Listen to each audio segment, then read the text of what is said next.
Didn't you hear me? You're fired. You're just a high school graduate. Pack your things and leave right now. You're like a parasite hanging around here. It's disgusting. Those were the cruel words my father, the president of the company, said to me after I had worked there for 21 years since finishing high school. At first, I couldn't believe it, but I could see he was serious. He wanted to give the company to Owen, his favorite grandson, who had just finished his MBA at Princeton. From now on, Owen will be the trainee director. Don't you understand? Having his high school graduate aunt around would be a problem. Something inside me snapped. Fine. I'll pack my things and leave today. Goodbye. Ignoring my coworkers, who tried to stop me, I stormed out. I had no idea that a week later, my father would call me, crying and begging me to come back. My name is Sydney Sweeney. In high school, I loved sports. I lived with my father, Gabriel, who ran a tax office, my mother, Sabrina, who handled accounting, and my smart younger sister, Lauren. Since I was a child, I was great at sports and joined many clubs, while Lauren was gifted in school. We admired each other's strengths, which made our bond special. But our parents didn't understand sports and always favored my sister. Even when I competed in state-level long-distance running, they never came to support me. But I didn't let that stop me. No matter how much my parents didn't appreciate me, I knew my hard work would pay off. The more I ran, the more confident I became. I received several university offers for sports scholarships, but my parents didn't believe sports had any value. They refused to let me go to college. Without their approval, I gave up on college and joined my parents' tax office right after high school, determined to prove myself. Because my parents' office was short on staff, they practically forced me to join. But I was determined to prove them wrong. The challenge was big. After years of focusing on sports, it was hard for me to handle taxes with all the complicated numbers and rules. Still, my persistence from long-distance running helped me push through. After high school, I moved out and started living on my own. This was also my parents' idea. They believed that as a working adult, I shouldn't rely on them anymore. Sis, are you really leaving? Lauren, the only one who seemed sad about me moving out, stood at the door watching me. I'm sorry, Lauren. Leaving you behind is my only regret. But I promise to stay in touch and visit you someday. I'll be waiting. I gave her a reassuring smile and ruffled her hair to cheer her up. Unlike me, Lauren was shy and seemed like she needed protection. I felt guilty leaving her alone in that house, but since our parents treated her well, I thought she'd be okay. If anything ever happens, I'll be there for her in an instant, I told myself. Thinking I was being too overprotective, I let go of her, said my final goodbye, and left. A few years later, Lauren got married and had a son, Owen. Her husband was the son of one of my father's friends, someone my father highly approved of. As Owen's aunt, I adored him and often took him to the park on weekends. He became attached to me, and we shared a special bond. But as Owen grew older, my parents started spoiling him too much. My father, in particular, was determined to make him his successor. Owen was smart and had always said he wanted to be a business leader. My parents had high hopes for him, even interfering with how Lauren raised him. Over time, our park visit stopped because my father insisted that Owen focus on studying. The distance between us grew. By the time Owen reached middle school, I was completely pushed aside. My parents were too focused on his education to even acknowledge me. Lauren seemed sorry, but I reassured her. It's okay. Owen's future is what matters. With my father's strong encouragement, Owen got into Princeton and joined the MBA program. When my father received the news, he looked at me and said, "High school graduates should just focus on working." That became his favorite thing to say to me. I walked up to him with a handkerchief to wipe his happy tears, but he slapped it away and spoke those same harsh words. The final blow came when my parents decided to attend Owen's enrollment ceremony without me. I wasn't even invited. Things were getting worse. Lauren called to apologize, but I told her not to worry. I knew she felt helpless about our parents' behavior, and I didn't want to add to her stress. I thought that if I became a certified tax accountant one day, my parents would finally respect me. But things didn't go as I hoped. Instead of treating me better, my parents grew colder. They ignored my greetings, refused to answer my questions, and made hurtful remarks. "You don't even know this? This is why high school graduates are useless," my mother would say, sounding like a nagging mother-in-law. Sometimes she even scolded me openly. Then everything changed. After years of hard work, I finally got my tax accountant certification. I had been working toward it for a long time to gain more trust from our clients. To get certified, I had to pass 5 exams.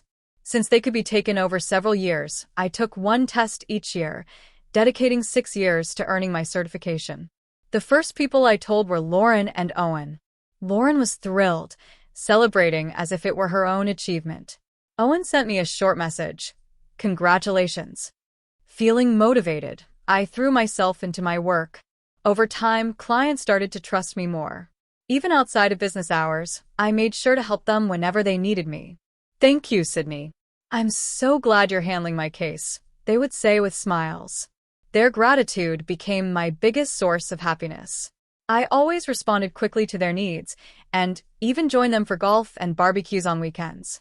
One day, while enjoying a barbecue with some clients, my colleague Sam Harris looked at me and said, "You really work hard, don't you?" He seemed surprised that I actively took part in client gatherings. For me, it wasn't about work. I actually enjoyed it. But Sam was different. He wasn't really a fan of social events. He got attached to people he was close to, but when it came to professional relationships, he kept a distance. I sometimes wondered why he even became a tax accountant. Still, he was passionate about his job, and we got along well. I knew I could count on him when it mattered. "What are you talking about? You're working hard too. You're here for the clients after all. Come on, enjoy the food," I said, handing him a plate. "I've already had 6 servings of meat. Are you sure you're a former long-distance runner? You eat too much." Apparently, all that meat made it hard for people to believe I used to be an athlete. How rude. I had always had a big appetite, but back when I was running, I had to control it. I joked about it, and Sam and I laughed. Our lighthearted conversations made the barbecue even more fun, and our clients joined in. Days like this, spent building relationships with clients alongside Sam, became normal for me. Over time, I became someone they truly valued. Before I knew it, I was the company's top salesperson, handling major clients and boosting revenue. My hard work had finally paid off. "You did it, Sydney. All your effort really paid off." "Thanks, Sam. I guess I should start following your example now." "Wait, were you not serious until now?" I couldn't help but tease him back, but deep down, I was touched by his kind words. After that, I built even more connections, both inside and outside the company. Every day felt fulfilling and rewarding. But my parents? They were still the same. No matter how much I achieved, they acted like I owed them for letting a mere high school graduate work there. At company celebrations, awards were given to top performers, but I was the only one left out. It was frustrating to see that no matter how much I contributed, I couldn't change my parents' attitude toward me. Then, I received some big news. Owen had graduated from Princeton with top grades. He had completed his MBA and was coming home. The thought of his return brought mixed feelings. He was once my sweet nephew, but now he had become the heir, carrying all of my father's expectations. Still, as his aunt, I wanted to welcome him back and celebrate his success. My father wasted no time. He planned for Owen to join the company immediately. "Owen will lead this company into the next era," he announced, moving forward with his succession plans as if I didn't even exist. Then Lauren called. She sounded apologetic. "Sis, Dad is completely focused on Owen." I tried to stop him, but "Don't worry about it. Owen probably doesn't even think about me." "No, that's not true. Owen really cares about." Before Lauren could finish, the call cut off. I hung up the phone, lost in thought. Thinking about Owen brought back memories of our time at the park. Back then, I never imagined things would turn out like this. Soon, Owen returned and joined my father's tax office. In his first year, he had the special privilege of no overtime, and my father personally mentored him. Meanwhile, I continued my usual routine, working late hours and weekends. Still, I stayed committed to my work and earned the trust of our clients. "Sydney, "We're really grateful to have you here. I feel at ease when you handle things," they would say. Their appreciation kept me going. Then, something unexpected happened. My father arranged a welcome party for Owen, and for the first time, I was invited. "Looks like your parents are finally starting to recognize you," Sam said. "No way." At the venue, I watched my parents talking to Owen. Sam leaned in and whispered that maybe, just maybe, they were starting to appreciate my efforts. A small part of me wanted to believe him. After all my hard work, could it really be happening? With that tiny hope in my heart, I looked toward my parents. Then suddenly my father turned and met my eyes. He said something to Owen, then started walking toward me. I had no idea he was about to crush every expectation I had. "Sydney, as of today, you're fired from the company." What? I couldn't believe what I was hearing, especially at a celebration like this. I thought I must have misheard him, but when I looked at my father's face, I saw no sign of a joke. What did you say? Didn't you hear me? I said you're fired. You're just a worthless high school graduate. Pack your things and leave the company immediately. You've been clinging to this place like a parasite. It's disgusting." I wished it was some kind of misunderstanding, but it wasn't. He was serious. The fact that he truly wanted me gone hit me like a knife. And the more I thought about everything I had worked for, the more anger built up inside me. For the first time, I let that anger out. "I've dedicated 21 years to this company, to you, ever since I graduated high school. How could you do this, Dad?" Lauren, who had also been invited, stepped in. "Dad, this is too much. How can you treat Sydney this way?" But my father didn't care. "Owen will be the trainee director. Don't you get it? Having his high school graduate aunt here would just get in the way." "Hey, that's going too far." Sam snapped, furious. I had never seen him this angry. "Sir, no matter how much power you have, there are things you should never say to your own child." My father's face darkened. "And who do you think you are, talking to me like that? I am the head of this tax office. What I say is final. Or do you want to be fired along with her?" Even Sam wasn't spared from my father's harsh words. If staying meant risking his job too, then enough was enough. "Both of you stop." Something inside me snapped, and I calmly ended the conversation. Sam looked like he wanted to argue, but I wasn't listening anymore. "I'll gather my things and leave today. Thank you for everything." "Sydney, wait."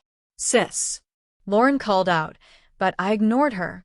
I took one last look at my father and ran out of the venue, almost as if I was escaping. It hurt.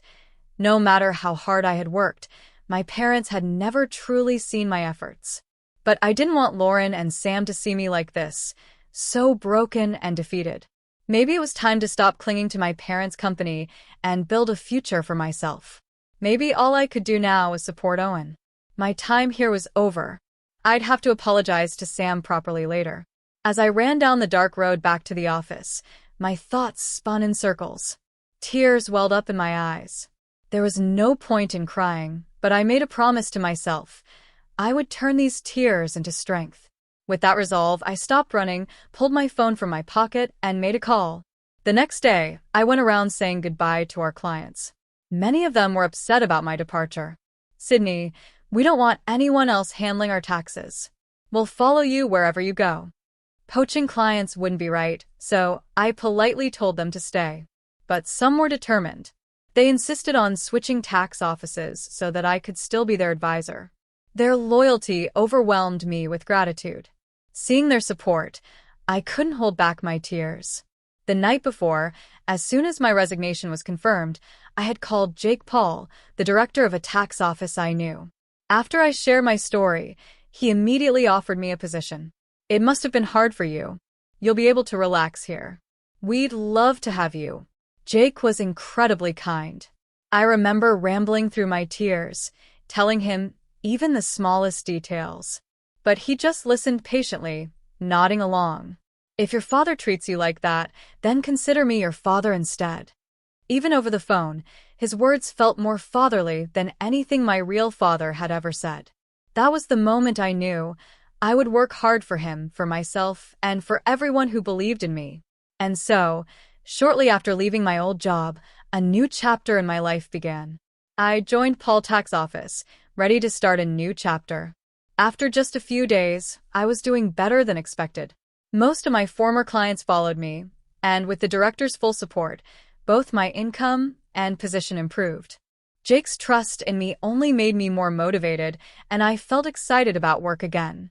About a week later, after finishing for the day, I checked my phone and was shocked to see multiple missed calls from my father.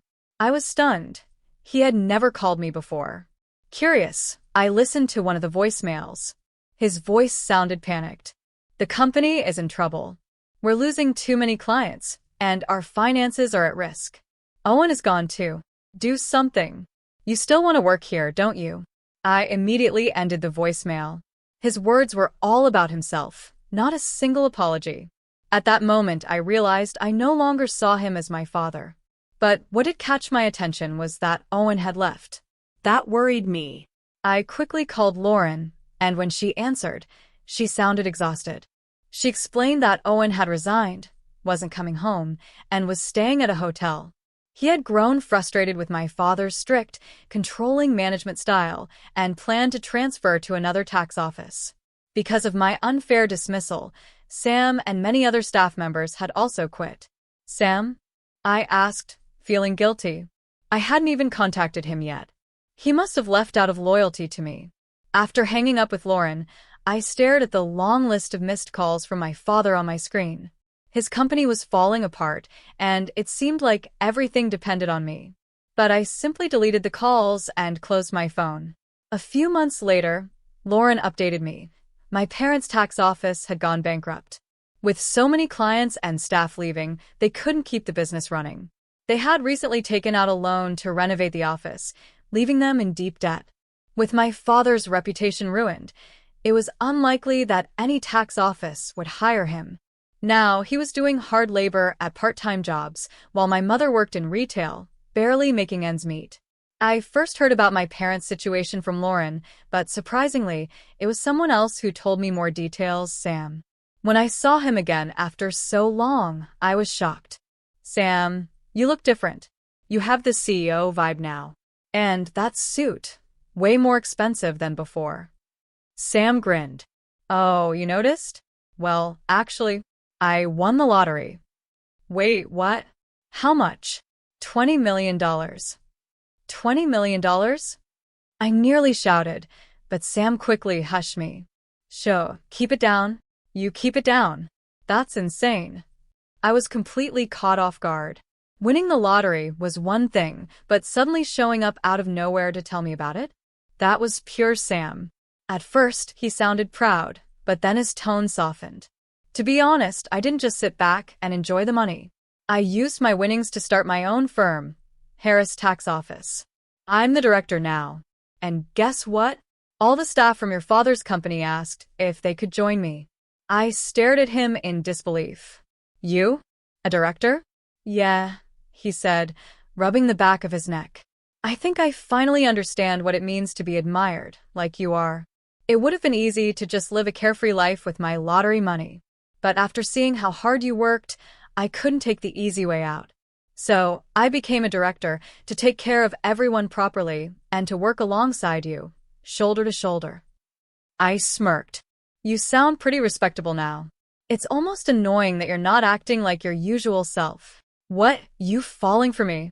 Sam teased with a grin. I almost put him in a wrestling hold right then and there, but instead, we just laughed and threw our arms around each other's shoulders. It felt good, like the weight of the past had finally lifted. We were both moving forward, and I was excited for what the future held. After that, I let Lauren and Owen stay at my apartment while they recovered from everything that had happened. They were exhausted, both physically and mentally. At first, they barely had an appetite, but as time passed, I saw them slowly regain their energy. One evening, when they looked much better, I took them out to a restaurant for dinner. It was the first time in a while that we sat down together for a real meal. As we ate, we finally had a long, honest conversation. Owen spoke up first. "I just couldn't take it anymore," he admitted. "Grandfather's way of running the company was too strict, too outdated. After you left, I realized I didn't want to follow in his footsteps. His management style clashed with everything I learned during my MBA. I tried to hold on, but in the end, I had to walk away. I listened quietly, letting him speak. For so long, I had been angry at my father and hurt by how things had turned out. But seeing Owen sitting there, looking relieved and at peace with his decision, I knew he had made the right choice for himself. Things had changed so much, but for the first time in a long while, I felt hopeful. Life was moving forward, and so was I. Owen explained that everything he had learned at Princeton had clashed with my father's old-fashioned way of running the company. He never had anything against me. We had only been torn apart because of our parents. The truth was, there was never any real hatred between us as a family.